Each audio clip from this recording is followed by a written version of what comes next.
শায়েখ, অনেক ঘরে রমজান আসে, তবুও সেই ঘরের মানুষের হৃদয় ও জীবন বদলায় না কেন?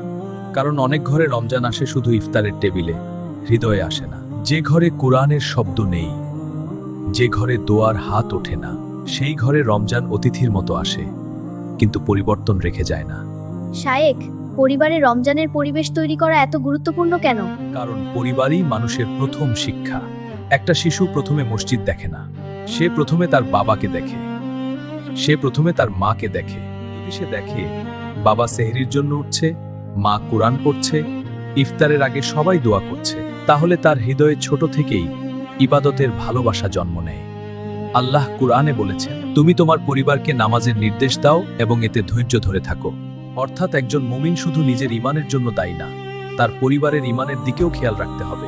শায়েখ, বাস্তবে একটি ঘরে রমজানের সুন্দর পরিবেশ কেমন হতে পারে? ভাবো একটি ঘরের দৃশ্য, রাতের শেষ ভাগ, সেহরির সময়। মা রান্নাঘরে সেহরি প্রস্তুত করছে, বাবা সবাইকে ডাকছে, উঠো, সেহরির সময় হয়ে গেছে। সন্তানরা ঘুম চোখে উঠে বসেছে, সবাই একসাথে খাবার খাচ্ছে, খাবারের শেষে দোয়া হচ্ছে।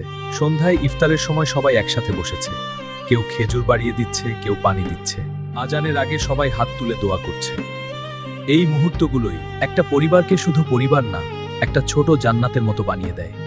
শায়েখ, বাবা মায়ের আচরণ কি সত্যিই সন্তানদের ঈমান গড়ে দেয়? হ্যাঁ, সন্তানরা সবচেয়ে বেশি শেখে তাদের বাবা মাকে দেখে। তুমি যদি সন্তানকে শুধু বলো নামাজ পড়ো, কিন্তু সে যদি দেখে তুমি নিজেই নামাজে অলস, তাহলে সে কথার চেয়ে কাজটাই শিখবে। রাসূল সাল্লাল্লাহু আলাইহি ওয়াসাল্লাম বলেছেন, তোমাদের প্রত্যেকেই দায়িত্বশীল এবং প্রত্যেকেই তার দায়িত্ব সম্পর্কে জিজ্ঞাসিত হবে। অর্থাৎ বাবা মা শুধু সন্তানকে বড় করেন না, তাদের ঈমান গড়ার দায়িত্ব তাদের। শায়েখ, আমরা কিভাবে খুব সহজভাবে ঘরে রমজানের পরিবেশ তৈরি করতে পারি? বড় কিছু করার দরকার নেই, ছোট ছোট অভ্যাসই যথেষ্ট। মাগরিব বা এশার নামাজ একসাথে পড়া, সন্তানদের ছোট আমলে উৎসাহ দেওয়া, যখন ঘরে কোরআনের শব্দ শোনা যায়, যখন সবাই একসাথে দোয়া করে, তখন সেই ঘরে আল্লাহর রহমত নেমে আসে।